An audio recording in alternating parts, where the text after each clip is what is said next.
Okay, thank you so much for accepting to be on this live. It's a little bit to navigate all this technology, but I hope it's really worth it. I feel that this theme is so strong right now to be able to find our center, because there's so much chaos going on. There's this eclipse season as well.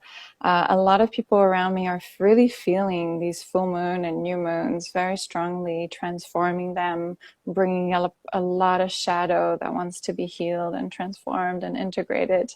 And I feel like that's exactly what you help people with. And for me, you very much embody this Tauran energy that we have with this full moon. I see you very much centered in yourself, in your feminine, in that grounded, embodied expression of spirit that I love, and sensual and playful and beautiful and gracious. So I am really happy that we finally get to reconnect after all this time that we've known each other and just witness each other, and that I'm able to co-create this discussion with you tonight. So thank you so much for accepting and being here. Welcome, sister. Thank you. Thank you. My heart is so full. I feel seen. Like it's amazing when I hear someone mirror back to me what they see, because growing up that was not the case. Very ungrounded, very disassociated, really, like out of my body, in everyone else's space, in everybody else's field, just trying to survive, right? Feel safe. So yeah, to hear someone say, and to hear people say, like, you're so grounded, you're so centered, I'm just like, yeah, awesome. It's just a testament to like the healing that's actually been embodied, and I have to sit and just appreciate myself for the work that takes, right? And the courage and the vulnerability. So thank you for seeing me. I'm honored to be here, pushing up against my comfort zone and joining in on a live. So yeah, thank you. Yes. Yeah, this full moon is really something, and I love this Taurus energy that brings us into our body, our senses. But there's a lot of things too, especially with the eclipse, that is reminding us to bring that feminine, masculine together, and kind of forcing us to do that. And with this chaotic energy of the eclipse, that is accelerating our consciousness. And one big themes that come together with embodiment and healing is the challenges that we find in relationships. And I was laughing so much, Nicole, when you said that's something that you wanted to talk about, especially around communicating our needs in terms of expressing ourselves authentically from our center. Naturally, we need to be able to communicate our needs, and with that, our boundaries, which is such an important step towards growing spiritually, but in our relationships and as a human. And yet we're not taught to do this. And I was laughing so much because this is so much what I'm going through on a personal level. And again, with this theme of the feminine and masculine coming together, and this archetype of this divine partnership, how we can do this through our relationship, and more so through our romantic relationships. A lot of people are called to do this work. So we'll see if we explore that a little bit together on this discussion, this theme of the masculine, feminine coming together, Christ, Sophia, Mother Earth coming together to bring consciousness to matter, but also real partners coming together to do this work, and realizing that it's a path to accelerate our spiritual growth and us as an individual, and healing a lot of wounds. And there's a lot that we can do also in joy and celebration. It doesn't have to be so much focus on the difficult, challenging shadow work and expression, because there's a lot that happens through the body. So for me, all these themes are really represented here tonight in that full moon in Taurus, this relationship, boundaries, need, and also sovereignty, like a need to be in our center, to be grounded, and yet also in relationship with another and communicating from that place of centeredness. So this is all the juice that you're bringing, and from what I'm hearing, that you've had to navigate in your personal journey too, and hence why you're able to talk about it and guide people through it so beautifully. Thank you. You really just sort of touched on what it means to be human, really, right? Like how to navigate our humanness. And Taurus really represents that, right? It being in the physical, and being about the material world. And so it's how can we be in this material world and still be connected to divinity and the divine, right? And a lot of us have a hard time just landing in our bodies because our bodies are so full, they're so uncomfortable to be in, that we're often, trying to bypass the body, right? And go into those higher states of love and joy, and everything's good and everything's great. And then we miss this opportunity. We miss an opportunity to feel this depth of our humanness that is so expansive and so full of, when we navigate and we make space, it's so full of pleasure, right? It's so full of enjoyment and beauty. But, to get into the body and to really land and be present with what's there, that is the biggest challenge, right? And we're not taught any of this in school. This is just like a new language that's just coming out into the world now, becoming more mainstream in the last, 5-6 years, becoming more mainstream. I know people have been talking about this for a decade or longer, but it's becoming really popular now to, how can we, I feel like the energies have shifted, like since the transition that we were just in, these 2-3 years of constriction and contraction. There's been a tangible shift that like we are accelerating and it's not slowing down, and there's an intensity that's been brought up. And even like the illnesses that are going on are more intense. Like everything is just intensified. Astrologically, all this energy being pushed down on us. And it's so easy to want to escape and flee and leave the body. And many people are, unfortunately, right? Because it feels like it's too much. And our relationships are being challenged, all of them. Not just our romantic partnerships, but the relationships in our families. Like the last few years, we've really seen that in our communities, in our families, where there's so much trigger happening. There's so much fear. There's so much lack of safety in our beings, and they're showing up in how we respond or react, really, to our relationships, to the people that we love, to random strangers, and it's creating a lot of chaos. It's creating a lot of karma. It's creating a lot of pain. It's creating a lot of pain because we're unable, and we haven't been taught in how to be present, fully present in our discomfort, essentially, right? And like that's a big part of the work is how do we feel safe and stay with ourselves and stay in the moment with somebody else during a disagreement, during a trigger, and a trigger can be, it can be triggered by something so simple, right? Like the smallest thing can really trigger a drama or something unprocessed in it, a smell, a sound, a song. Like there's just, we're so delicate, in a way. We're so resilient, but we're so sensitive, really. Our body. We are sensitive. Our nervous system is sensitive, and it's actually a gift when we're able to sense the world. That is what helps us to be embodied. So when you have this gift of being present, you have to respond to all these sensors and these emotions that come through. And I like to say every trigger is a door that opens for you to go through, and sometimes you need to know when it's not the right time too, but it's indicating that there's room for growth. There's an opportunity to heal. Oh my goodness, I'm running out of battery on my phone. Okay. So yeah, I was listening to this astrologer that was saying that Taurus is very much this archetype of learning about yourself through your nervous system, because each person's nervous system is different. We're triggered in different ways.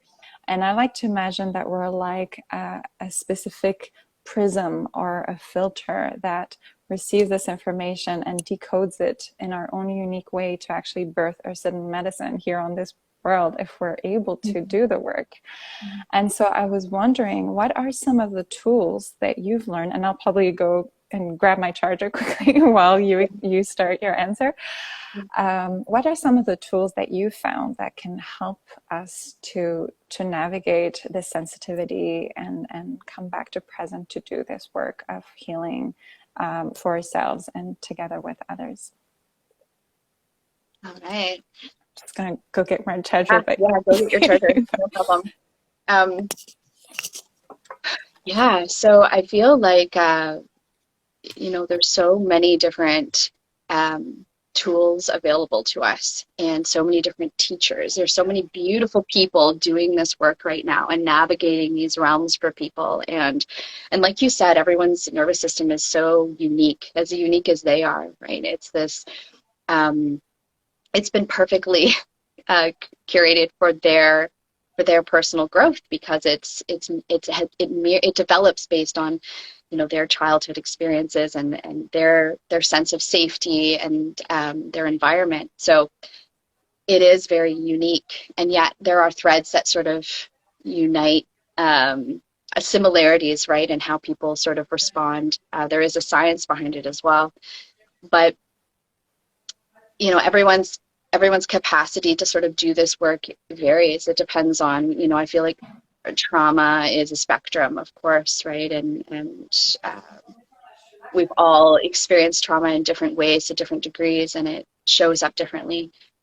But building that capacity to be present with discomfort is kind of the beginning steps, right? It's entering into our felt senses and learning the language of the body and how it communicates, which is through sensation. And so, beginning the journey is just coming back to like, okay, like, can I be present and even notice my feet, my toe, my right toe, like, let's just land there for a moment. Can I really sense it in its totality? Am I aware of my legs? Can I be present with them? And so it is a muscle that you exercise and you build like anything else. There's a bit of a feedback I'm hearing. I don't know if that's from you, Clarity, while you set things up. Oh, is there feedback? I know it's because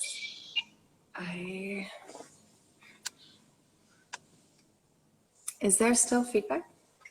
I think it's just when I was speaking. No, it's gone now. We're good. It's gone? Okay. Yeah, so there are some exercises, and I'll be guiding at the end here, just, I will be doing like a grounding exercise, but really we're coming into like just becoming aware of our senses, right? And feeling the subtleties in the body. Like, can I feel my clothes touching my skin? Can I feel gravity, that feeling of gravity sort of anchoring me down? Can I tune into the feeling of my bones? And then it's also redefining things, those sensations. So if I feel something that's what I call painful, it's like not labeling it as painful, right? Just like, there's some discomfort, or there's a sensation here. This pain feels like a strong tingling sensation, or it feels like heat and pressure and a throb.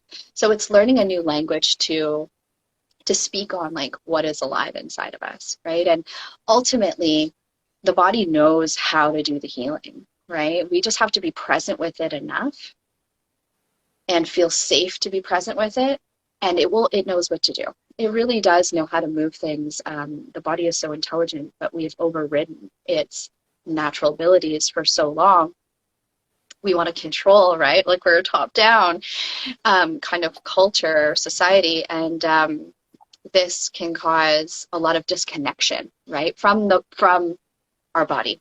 And then that's where, we can get into some trouble, right? Because we're not honoring what it needs. We don't know when it's, sometimes people don't even really know when it's hungry or when it's thirsty or when my pants are too tight, like, oh, wait a second, my pants are digging into my womb or my belly and it's causing like constipation and I didn't know that, or it's causing me to not breathe fully. And so I think like in the very beginning, it's just really learning that like our body has needs.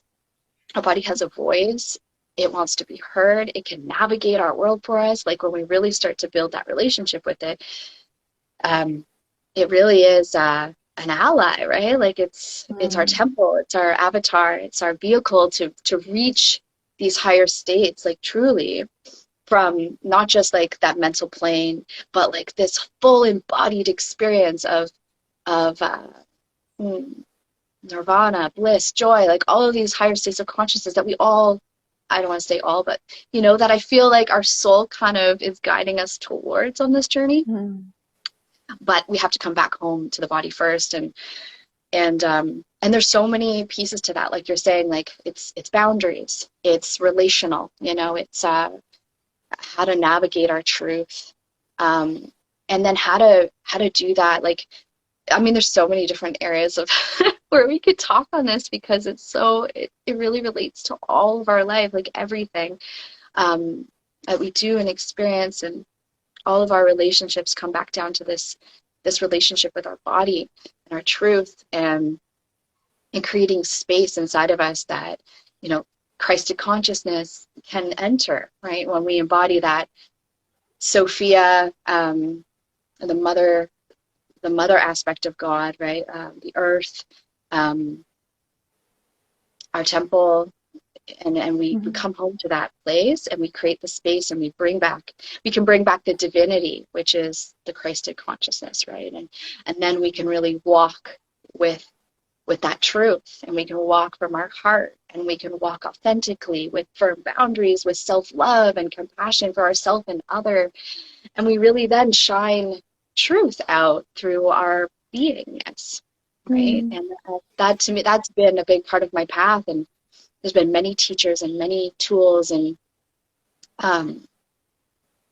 but this like desire, to know truth and experience it in my being, and yeah, so body work, grounding, expression work, like when I sense something is present for me, a sensation, I do a lot of like toning to allow that to move, shaking, emotional release work, especially if it's a held space. Then I can go deep into like grief and rage, which are charges of energy that are stored in our body that are unprocessed from past experiences. And they don't just go away until we've acknowledged them somehow. And there's so many different modalities to get there.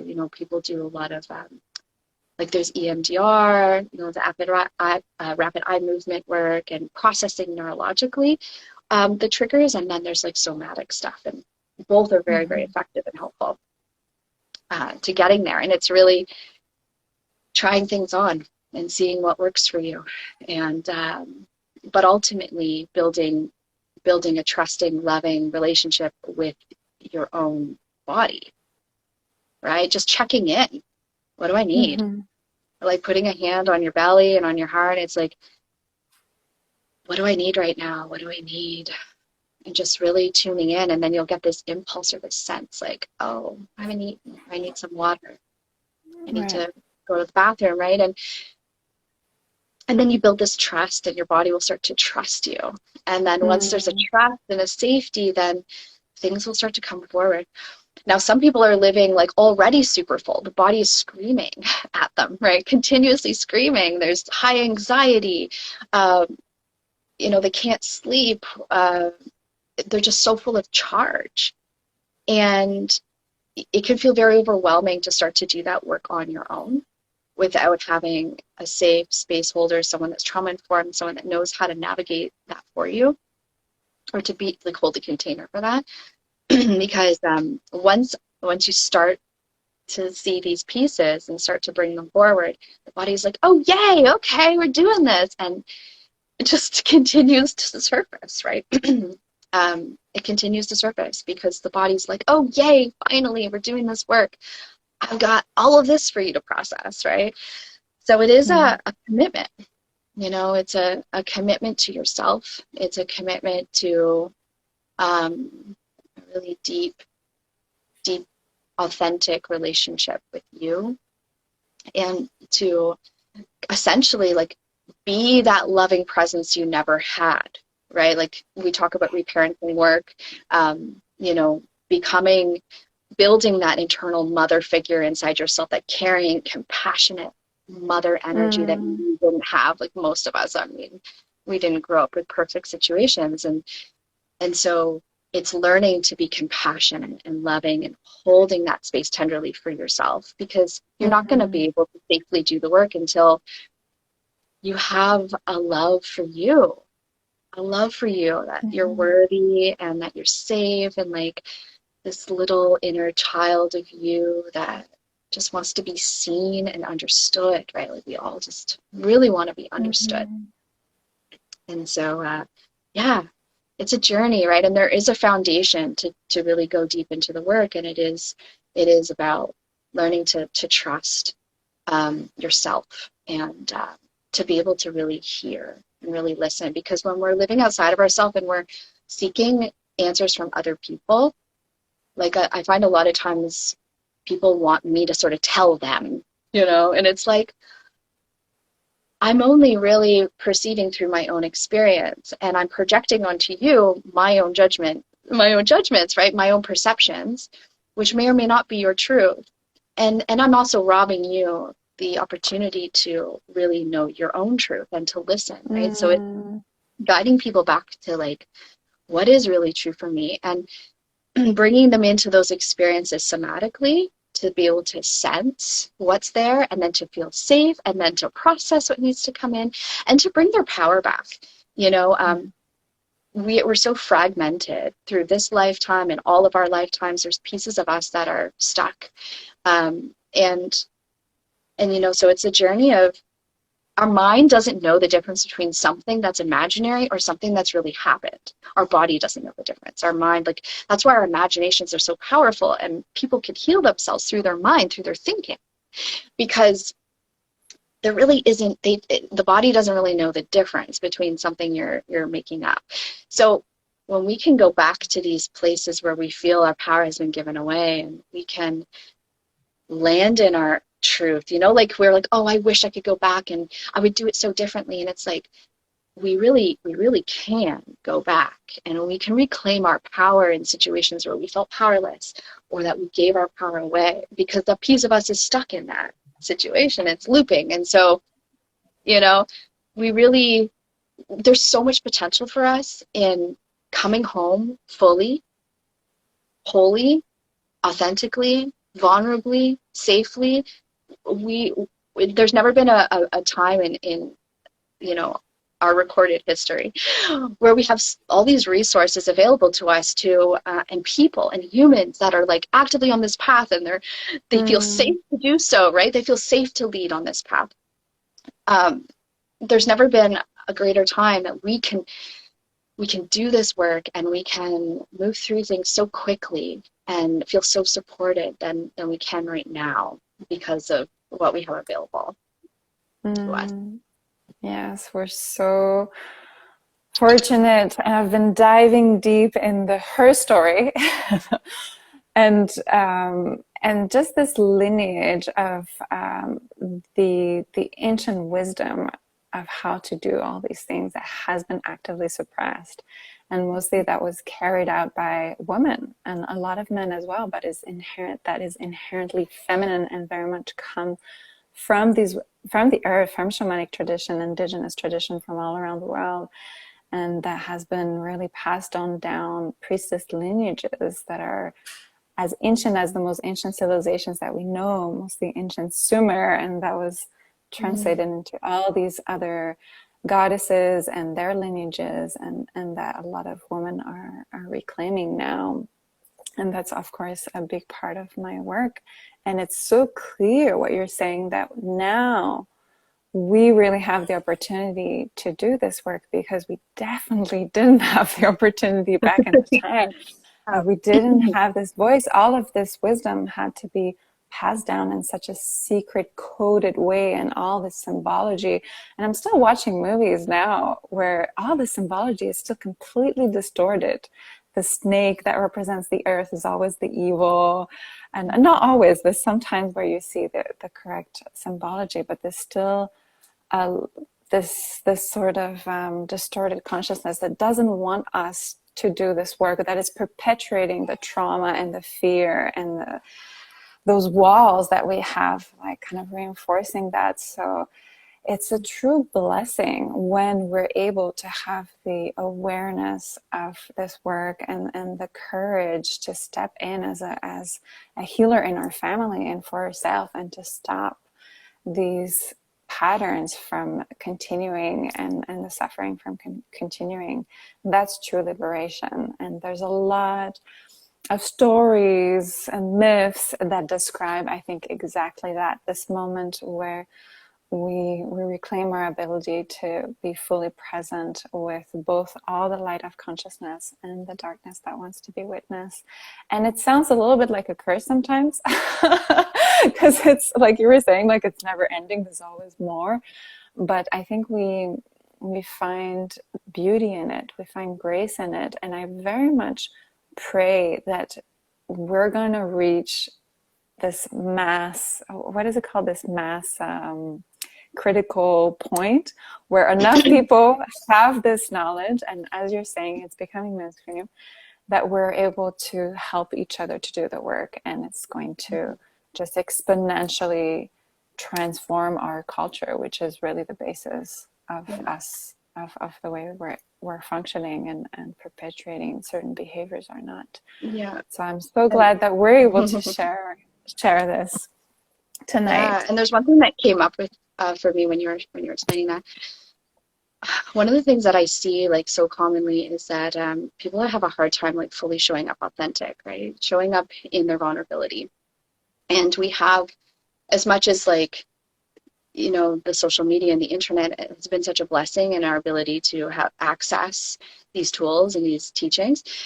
At the other end of that sword is people are becoming less and less authentic, and or afraid to like, you know, be seen, and needing to present like this version of themselves, especially through their social media, or like, you know, they're doing the work, they want to be a teacher, they want to be a coach, they want to do these things, they want to help people, and it's really beautiful. But I feel like ultimately, you know, it has to come from a place of like wanting to be of service, like truly wanting to be of service, and not just like from the mind, but like from the heart. Like, what does it feel like to embody this place of being of service? Because when I'm wanting to succeed from my mind, and I'm wanting to be something in my mind, I'm my ego. I'm not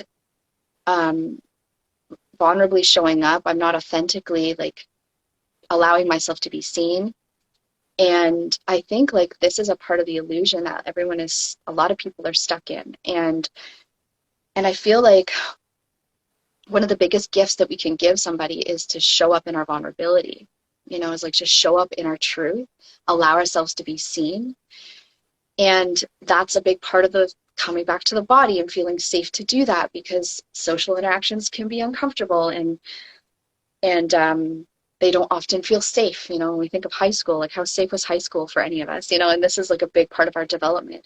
And so we feel like we have to put on these social masks, especially in like larger groups of people. And I think a big part of the work, like my work and the path that I've walked, is like I really remove myself from really big social groups, you know, and big I kind of live on the fringe of things in a way, because it's the only way that I can like really focus on my authenticity. And when I show up, it's like I'm there, my heart, I'm in my heart, I'm willing to be seen, I'm willing to like reflect the other person's divinity back to them, you know, and not engage in like the stories. And it's easy to get like pulled into like our what's the term when you're okay, anyways, it's easy to get pulled into other people's ways of relating, right? Or insecurities or attachment styles. Sorry, that's it, right? So it's easy to get pulled into attachment styles unless we're secure. And so if we're having relations, they're often going to be those learned patterns, and it's not going to be like an authentic expression. Like I found like I was doing my work and out in the world, I was doing great. But then when I came home to my family, I would be in my attachment styles. They would be activated, right? I'd be in my triggers with them, or I wouldn't be able to land in my truth. I wouldn't be able to feel safe to be authentic. And so that has been like a big journey. And I'm coming like, it's kind of like you titrate into that, or you just sort of, there's this dance, you kind of waffle in between the two worlds. Like I feel like I'm showing up more authentically in the triggers with my family, or just like, you know, because being the white sheep, I don't like to call myself the black sheep, but in a way, you know, I guess the black is the shadow, maybe it's the descent inward. But, you know, being the one in the family that sort of paves the way to authenticity or vulnerability, right? You know, that's willing to talk about the uncomfortable things and bring them forward so that the whole family, you know, can be with them, which you receive a lot of like judgment and flack for that, because it's uncomfortable, because you're navigating it yourself, you know, it's like a real-time thing.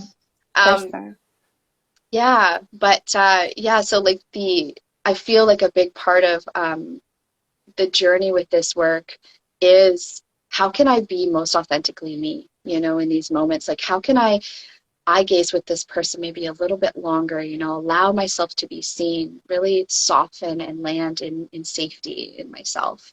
And I feel like those relationships are going to change the world, right? From those places. Yeah, that feels really important. I would love to hear on a concrete level, because I'm sure a lot of people have a lot of theory about all of this and don't know how to apply it so readily, especially in moments where it can be difficult, where you're definitely feeling the triggers, or maybe even hearing some of the judgment or all the challenges that you're going through internally, but you're not able to convey that to the other person. So how would you start a conversation when you want to do this work with someone else? Whether it's about like an inner trigger that you have, or something that's interrelational. Can you give us like some template that we can we can use, you know, some word? Yeah, so really you don't really want to engage in a conversation that's uncomfortable like that until you've sort of been able to land in safety in yourself, right? So got to build the muscles of being able to be with like uncomfortable truths, you know, someone else's uncomfortable truth. Like, we immediately often want to defend ourselves, right? So first we have to like make space in ourselves that like we can take that in and be present with it. So you kind of want to do some work before you enter into these engagements. But you know, the foundation is resourcing safety, right? And I'll do like a grounding meditation, but really safety in like somatic work is like just sensing what feels stable inside of yourself. And so you can do a body scan to tune into that. Something that feels reliable, dependable, that doesn't change, that you can always go to in those moments where you're like, the energy's lifting and it's speeding up and it's spinning. So first you want to find an anchored spot where no matter what that person says or what they're feeling, I can come back to this anchored spot within myself. Maybe it's just the feeling of like the heaviness of my body, just the weight, the gravity is like holding me here on this earth, that I'm held here. Maybe it's like feeling the chakras on the bottoms of the feet, feeling them open, feeling them connected to the earth, whatever that is. And then it's always speaking with like I statements. So speaking without blame or judgment, because ultimately we want to own our own experience, because we often project. We're often projecting onto the other person. And this is, most of our communications are miscommunications because of that. We all can witness the same conversation and have completely different reactions to it. So it's realizing that your stuff, your triggers are your triggers. And it doesn't mean that that person was like, didn't do anything harmful, because they very well could have done something harmful. But owning your experience of it, right? And I think like this is a big part of the work, is like fully being respond able in our life with all that comes in. So when we think about a discretion that's happened and we want to speak our truth to somebody, it's really like, okay, instead of attacking the other person with our words, how can I express my vulnerability in how I received what happened? And so it's really finding that intimacy within.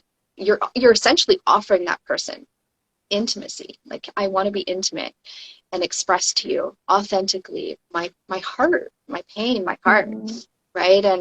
And so again, you have to feel safe to do that. Like, you can't. It's not just available to us always, but yeah. So you cultivate that safety and you speak from I statements. And sometimes we do overwriting is better, like, because somatically there's too much energy. We need to work on boundary work. We need to be able to bring our field in and know where the other person's field is, and be able to create like boundaries around that, so that there aren't boundary violations energetically right out of the gate. You might feel overwhelmed by somebody's presence, and I can't speak my truth because their presence is too much. So you have to be able to push your field back and like hold your own space. And once you can hold your own space, then you can decide when energy comes in and out, and you can anchor that field with safety and love. So that is definitely like foundation. And then speaking your statements, your I statements.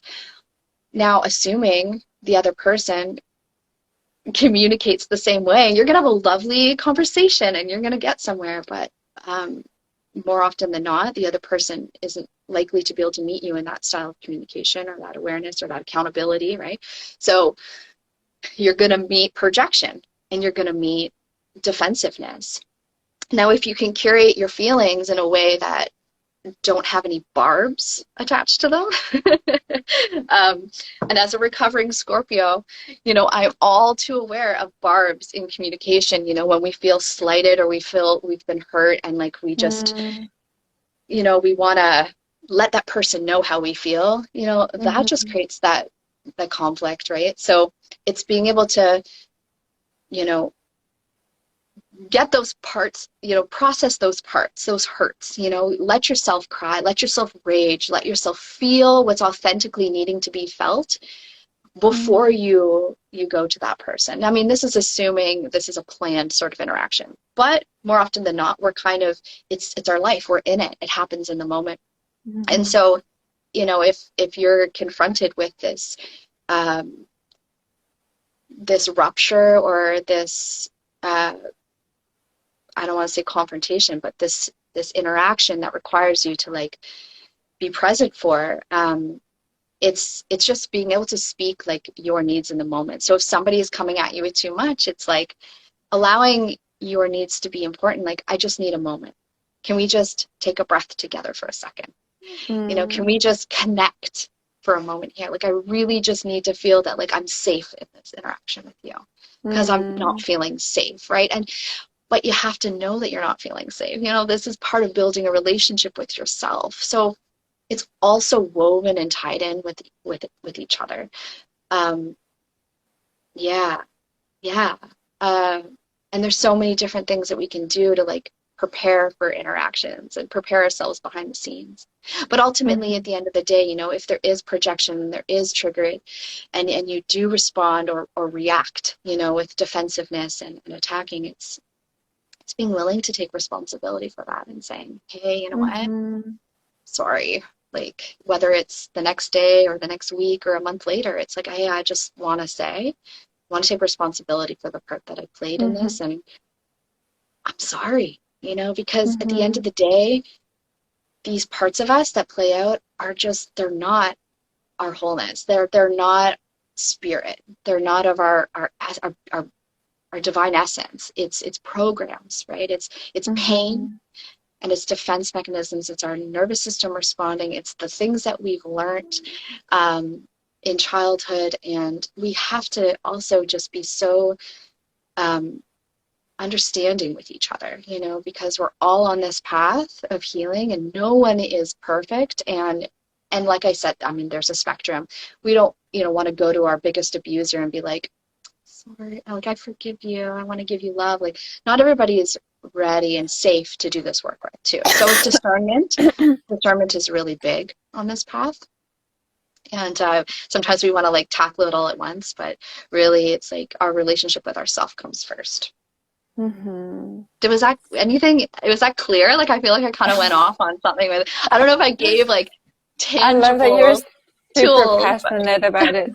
I think what's helpful for me is to hear the language because that just kind of clicks in my head. I can imagine a situation and I can feel the energy of the words coming through in a very real way for a person. And I'm always amazed by how it's received because even though the person might be really agitated in front of you, when you ask for a moment, I don't know about I'm not feeling safe, that's kind of tricky to respond to, or I'm Mhm. not sure if that's like a kind of neutral language.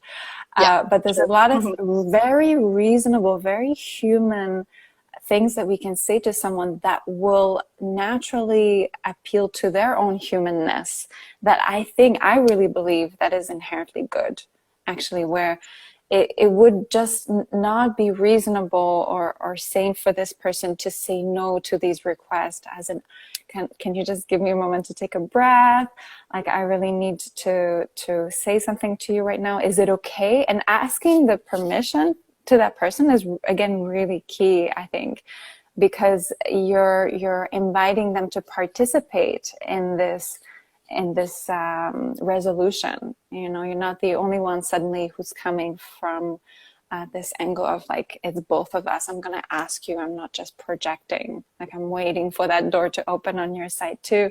And I've seen miracles happen, especially with myself. And lately, I've been so sensitive, so emotional and reactive in myself, and suddenly when I'm starting a conversation with someone, I don't know where it's going to go and I can't imagine a resolution. But I've been talking with people who are so receptive to those words and able to really take it in and also express their truth. And it seems to me that when we do that, there's just like an energetic shift that is clearly felt by both parties, where we just feel better. But not only better, we feel like better than even before when we were just good. We feel Yeah. like transformed and like, oh my goodness, if I can go through this, I can go through anything. And I'm so much closer to this person than I was before. That intimacy is so real. And I actually really think that's what we long for. We don't Yes. long for status quo. We don't long for just things to just be chill. We long for that. Oh my goodness, that was so hard, and I did it somehow. And I love that you, and in your bio you talked about channeling. I don't know if you mentioned it a bit tonight as well, but I feel like there's a lot of that channeling that happens in these moments too, to just allow ourselves to open enough to be a vessel for that resolution to come through, because Yeah. we can learn these tools, but I think there's a process, a path that only spirit knows, that we can just slowly be guided through moment to moment. So I think, yeah, 100%. And yeah, that's just when being the open. importance of having being in the body, right? Because it's the body Exactly. that will channel that. Yeah. Exactly. Yeah. Yeah. And thank you for bringing that invitation piece up, because that is a big part of it, right? It's, is there consent to even have this exchange right now is also really important. Like checking in Mm-hmm. with the other person, like I have something. I taught Yeah. my son. It was really sweet. I really want my children to be able to tell me uncomfortable things, right? Like I want them to be able to come and know that they're safe to tell me some of the parts of themselves that, they're afraid might be rejected or whatever. So I told him, like, if you have something that you're holding, I don't want you carrying things in your body because it feels bad. Like when we have ruptures in relationship, it feels bad. Like for me, it lives in my guts. Like I can't let it, I have to resolve it. I have to own it. I have to process it. It's so important for me. I have to process it, resolve it, like, somatically, I feel it so strongly. And so my son is also really sensitive, my older one, both of them, but my older one in particular. And I said to him, I don't want you living with these discomforts inside your body. I want you to be able to feel safe that you can communicate them. And so I said, like, anytime you can come up to me and say, Mom, I have a scary secret. I have a scary secret because it doesn't feel good and I need to say it. And when you Mm-hmm. tell me you have a scary secret, I promise I'm not going to react. I'm just going to sit. I'm going to listen. I'm just going to hear you. And I'm going to let you get it out, because Wow, that's I so love that. important that you feel safe to do that. I love Um, that. and that's kind of what we're doing in relationship. When we have, it's like, I have this part of me and I really Mm-hmm. need to share it with you. But then, yes, of course, like, can you hold space for that? Are you available Mm-hmm. for this Mm-hmm. right now? Yeah. Mm-hmm. Yeah. Mm-hmm. I'm actually doing a day retreat on this topic, actually, on rupture and repair, on the new era of relating with my dear brother Kalen in Peterborough in a couple weeks, which is so funny that this topic came forward for us. And it's all about like how to land somatically to do this work and then how to communicate it. And then a lot of like boundary work and partner work and that kind of thing. But it feels super important. Um, as we navigate our ascension in a way that is truly healing, that we can find Mm-hmm. that unity, like that word Mm-hmm. community is kind of a little triggering to me sometimes, when so many people within that same community will reject each other. Um, That's and so true. yeah, it's like, how are we really growing if we can't relate in these, Mm-hmm. and work through relational rupture?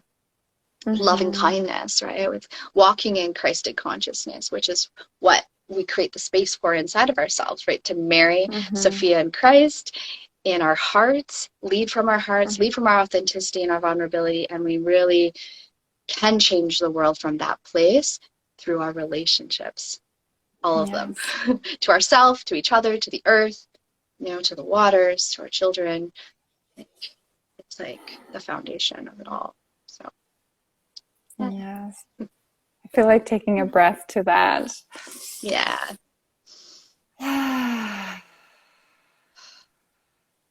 Mm.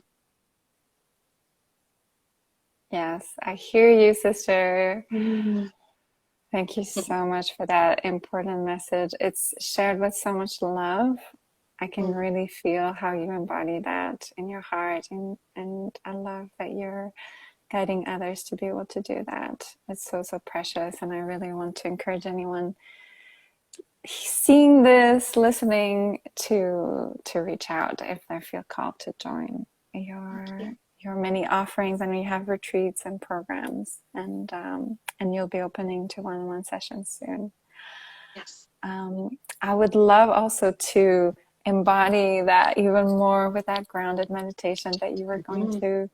to offer to wrap up this beautiful live offering on this full moon, and to help us perhaps to channel some of that Taurus Mm-hmm. energy that is coming through.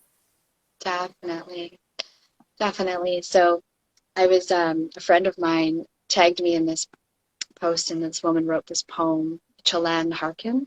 I'm not sure if anyone's familiar with her or follows her, but it was just such a perfect poem for all of this work, you know? And so I thought it'd be a great place to start. And we can just tune in somatically to like what is activated through that poem, right? Like what do we sense? What do we feel when we hear the words?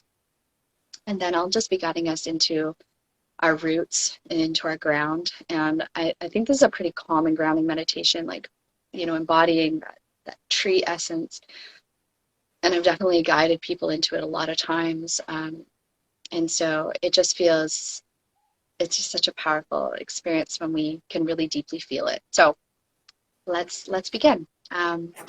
Just taking a moment to get comfortable if you aren't already, and to connect to your breath. And during this entire meditation, I just encourage you to breathe out through your mouth.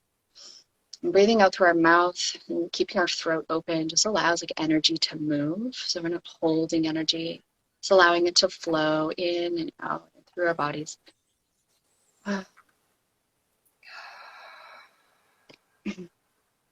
So just tuning into what senses are present, you're feeling, your body. And then I'll begin with the poem. Each unattended pain inside of you is a child that needs so much attention and care. Don't neglect them further with philosophy, with any kind of attempt at moral perfection, with meditating them into aloofness. Please don't try to transcend. Transcendence is a decorated synonym for disassociation. But instead, enter your heart. There is simply no possible way to escape the world's history that's stored in our bodies. We cannot please, prove, or perform our way out of our pain. There's just simply no way to escape any part of ourself. So go to your tears. Go to your heart. Feel your sadness. Let God wail through you. Be small for a long while. Connect with the simplicity of your own sorrow beneath the complexity of your self-deception, and take the whole thing down. Be the brave mess this world is so resisting, collapsing it so that it might finally be put back together again, but reordered this time with compassion, with true acceptance, with openness that can only be known by an unhidden heart. And just tuning into the richness of those words, of the depth of feeling. We're going to breathe that down through the center of our body. We're going to grow our taproot of our tree, this anchor, this central channel that grows out through the base of our bodies, down into the earth, deep, deep into the earth. And feeling it growing down, down, down until it enters this dark womb space of Mother Gaia and connects to the crystal core of her heart. And as you feel this root wrapping around this crystal beating heart, you can feel the pulsing of every heartbeat going up this central root, breathing it up into the body.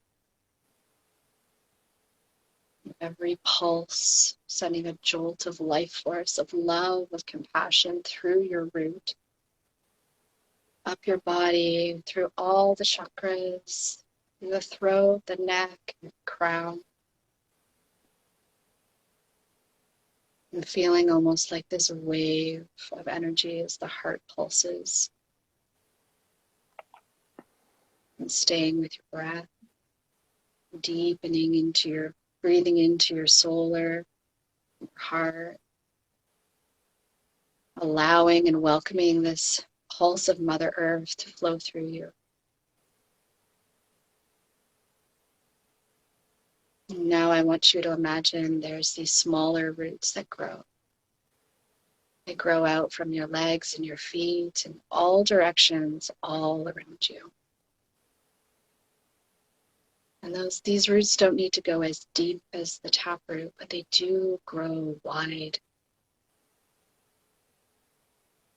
They grow in all directions, creating this anchored stability.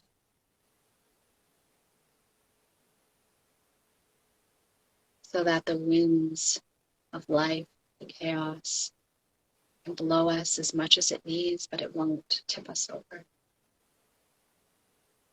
And then the further that these roots grow in all directions, the taller our core can grow. Our central channel can rise up, grow tall. And as these roots grow in all directions, they begin to meet the roots of other trees, of other beings. And they weave in with each other, connecting and supporting in all directions. These unseen supports that are there, always there for us. And when we feel our base anchored, and we feel the heartbeat of our mother pulsing through our being, we can now extend out into the cosmos. And our branches begin to grow out of our crown, out of our neck, begin to grow up and out so fully, reaching out to the stars and the sun.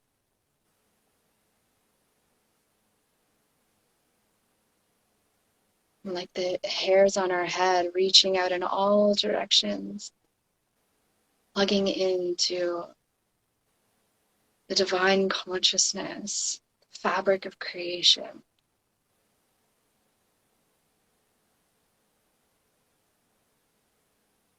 Plugging into this matrix of divine knowing. And we feel the pouring of this knowing, this divinity coming down through these branches, through these hairs on our head, down into our crown, washing over our face, down our arms, and landing into our chest, into our heart, as we feel the pulse of Mother Earth's heartbeat flowing up our body and meeting in the heart space, the marriage of the divine and of the Mother Earth in our hearts, the swirling of these energies, the union, the expansion, like the heart becomes its own sun, radiating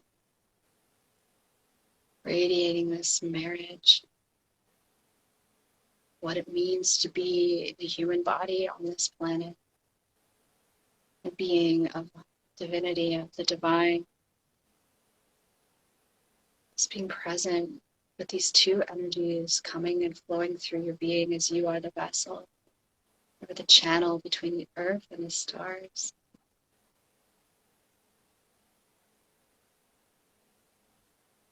And feeling this energy radiating out your heart, down your arms and out your hands, opening the chakras in the hands, feeling any pulsing.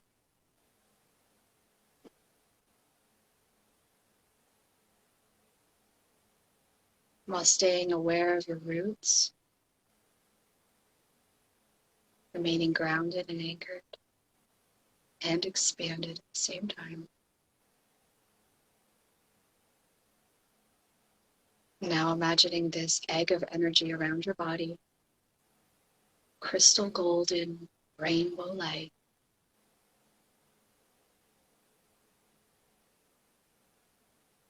this egg of energy completely sealed around your being.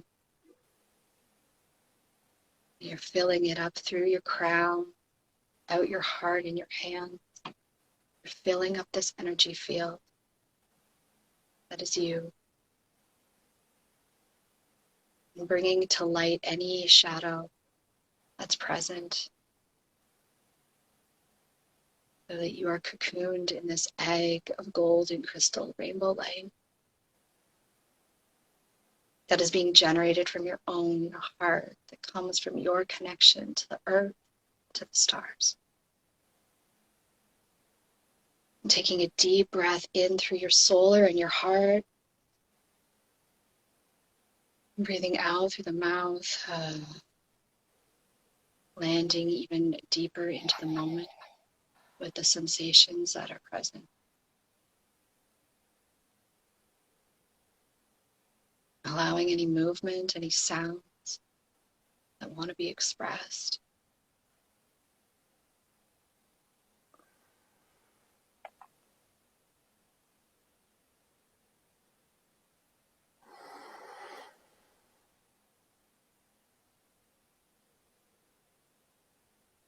And just marinating in this vibration.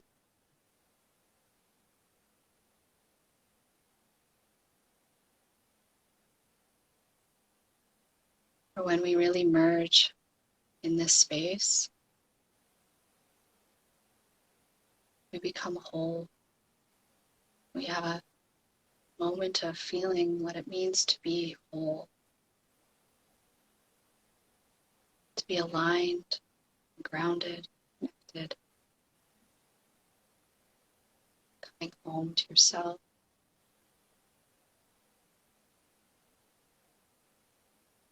To the divine being that you are, while staying one with this planet in our bodies.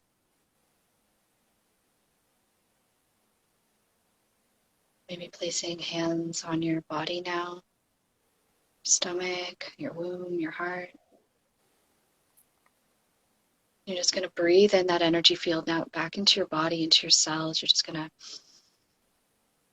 allow your skin to absorb all of that light, all of that you-ness, that essence of divinity, safety,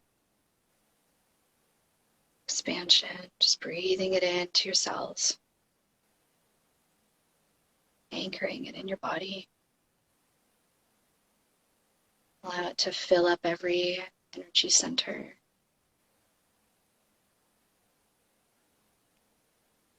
And clear out any shadow, dense energies.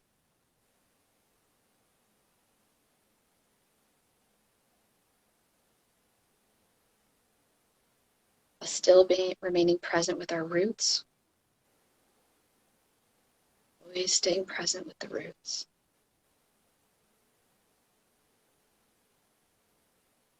Always feeling the energy growing down into the earth.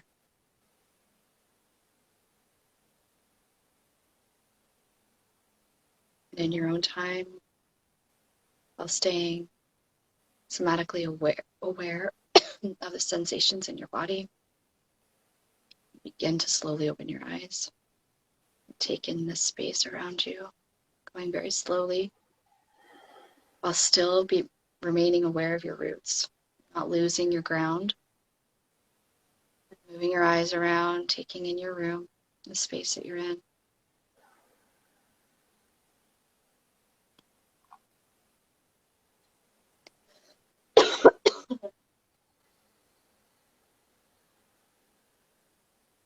Breathing and staying present with your roots, your heart.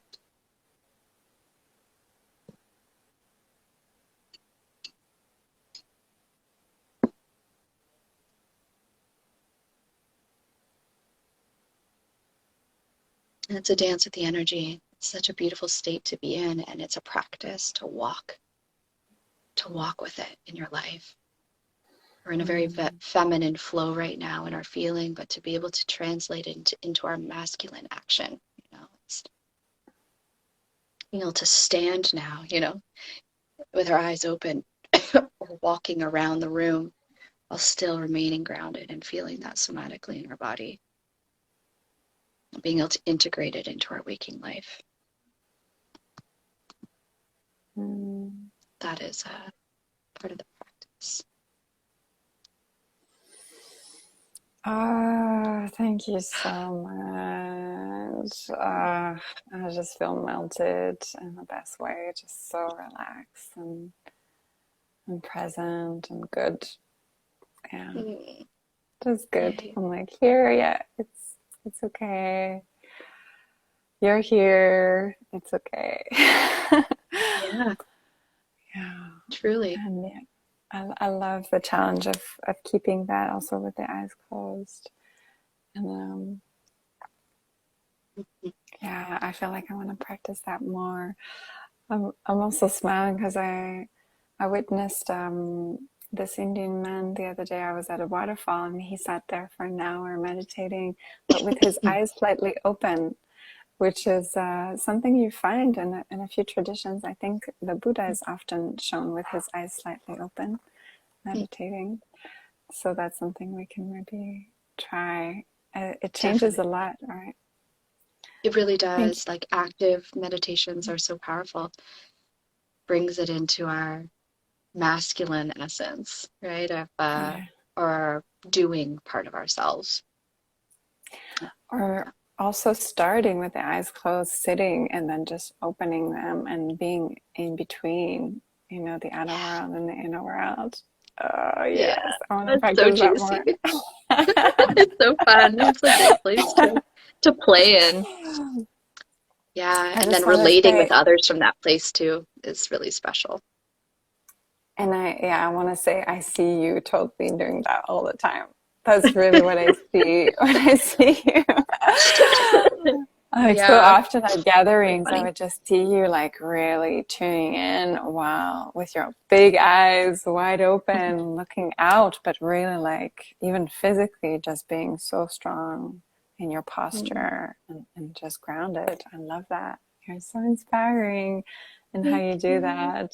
And yeah, thank you so much for sharing what you've learned and yeah, so eloquently. So you know, in the way you do it is very open and graceful and true. Like it just sounds so true. And even I want to say simple. Like it's not Yeah. something that's really out there searching for. I tend to be really out there because I'm really into archetypes and symbols and ancient Yeah. ancient cultures, etc. But I really, really need this grounding, and I know a lot of us do. A lot of also hmm more spiritual inclined people really could Yeah. benefit from focusing on the grounding more and Yeah. this grounded Yeah. work of relationships too, and sharing our emotions with others, needs, boundaries. Yeah. Like, It's such a juicy world, but it doesn't have to be complicated. We like to, we want to understand, the deeper things that are going on. And it's so fascinating to go in there and excavate and we want to be able to understand from our minds.